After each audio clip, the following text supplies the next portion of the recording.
In this video I'm going to show you how to add a location to Instagram Reels.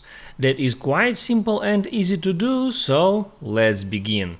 And first open up Instagram, then go to your profile, and here you can tap plus sign and select Reel to start creating new Reel video. Now there you can record some video or you can upload video from your phone's gallery and then just hit on next. There you can add here some music or stickers or text or some other things, and once you are done with that, just hit on next.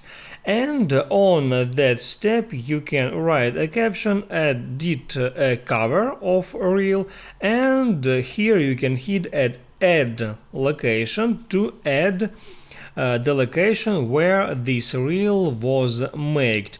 You can use some locations from suggested, or you can hit on search and start typing the name of location. I'll select Europe, Moscow, and now I can hit add share to share that reel to my Instagram account.